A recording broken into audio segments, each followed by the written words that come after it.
ओम शांति। माया के बंधनों से हमें मुक्त होकर माया जीत प्रकृति जीत बनना है, तब हम श्रेष्ठ स्थिति को प्राप्त कर सकेंगे। तब हमें परमात्म मिलन के एकाग्रता के उससे परम आनंद पाने के, परम सुख लेने के सुंदर अनुभव हो सकेंगे।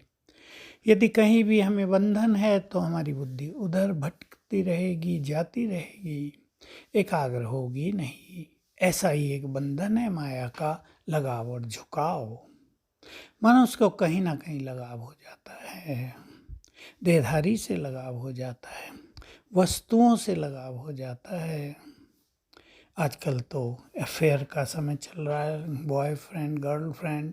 आप जानते हैं, जो अनुभवी हैं वो तो अच्छी तरह जानते हैं कि कहीं भी बुद्धि में लगाव हुआ, बुद्धि भटक गई, एकाग्रता नष्ट हो गई, और अगर उसमें कुछ गड़बड़ हो गई तो गहरे डिप्रेशन में चले गए। लगाव बहुत बड़ी माया है। आध्यात्म के मार्ग पर, योग के मार्ग पर तो लगाव एक से ही होना चाहिए। जन्म जन्म देहधारियों से लगाव करते आए, देहभान बढ़ता गया, विकार बढ़ते गए, आत्मा गिरती गई। अब एक परमपिता से लगाव हो जाए तो चढ़ते जाएंगे, उड़ते जाएंगे, सफल होते जाएंगे, विघ्न नष्ट होते जाएंगे, परम सुख परम आनंद की प्राप्ति होगी। प्रभु मिलन का रोज सुख मिलेगा, उससे रोज मधुर मधुर बातें होती रहेंगी। लगाव हो जाता है, सारा दिन उसे याद करते हैं, उसकी इच्छाओं को पूर्ण करने में लगे रहते हैं, अपना महान लक्ष्य भूल जाता है, उसकी ओर झुकाव हो जाता है, देह का आकर्षण हो जाता है, अनेक विकारी संकल्प उठने लगते हैं, मन दूषित हो जाता है। ऐसी बुद्धि में भगवान का वास तो हो ही नहीं सकता।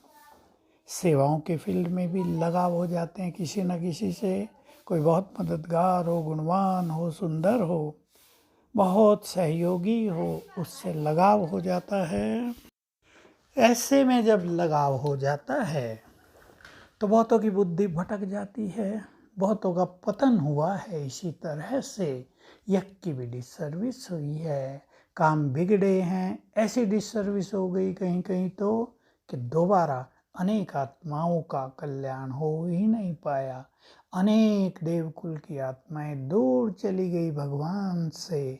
अब समझ लें, ऐसी आत्मा पर कितना बोझ चढ़ेगा, उसको कितना कष्ट होगा भविष्य में। वो खुश तो हो जाते हैं कि वाह हम मिल गए, लेकिन उसका जो परिणाम है वो जब बहुतों के सामने आया है, हमने देखा है, अति दुखी, दुखों के पहाड़। बच्चे ने जन्म ले लिया, जन्म से ही अंधा है, जन्म से ही हार्ट में छेद है, जन्म से ही कैंसर है, अब दुखी हो रहे हैं, परेशान हो रहे हैं, एक तीसरा बंधन भी जुड़ गया है। तो हम सभी ध्यान दें, ईश्वरीय मार्ग पर चलकर हमें कहीं भी लगाव और झुकाव में नहीं आना है, नहीं तो ईश्वरीय प्राप्तियों से वंचित हो जाएंगे और हमारी जीवन की कहानी दुखों से भरी हो जाएगी। तो बचें इन सब चीज़ों से। आओ हम सभी संकल्प करें कि बस एक के प्यार में ही मगन रहेंगे। देहधारियों से प्यार तो बहुत करके देख लिया, और आजकल तो देहधारियों से प्यार में धोखा भी बहुत मिल रहा है। हम धोखा न खाएं, किसी की ओर झुके भी नहीं। सबसे बड़ी पर्सनालिटी, सबसे बड़ी हस्ती तो भगवान है। न हमारा ध्यान, न हमारा झुकाव किसी के धन की ओर जाए, न किसी की सुंदरता की ओर, न किसी के व्यक्तित्व की ओर, नहीं तो हमारा अपना स्वमान नष्ट हो जाएगा, हम कुछ नहीं प्राप्त कर सकेंगे। दोनों की सूक्ष्मता को समझते हुए हम इन दोनों से बाहर आ जाएं और चेक करें। चेक कर लेंगे आप ये बातें सुनते हुए, किसी वस्तु से, किसी सेवा केंद्र से, किसी सेवा से, किसी व्यक्ति से, ज्वेलरी से, पद पोजीशन से, हमारा लगाव तो नहीं है। मोह अलग चीज होती है, लगाव अलग चीज होती है तो उससे मुक्त होकर योग युक्त हों। ओम शांति।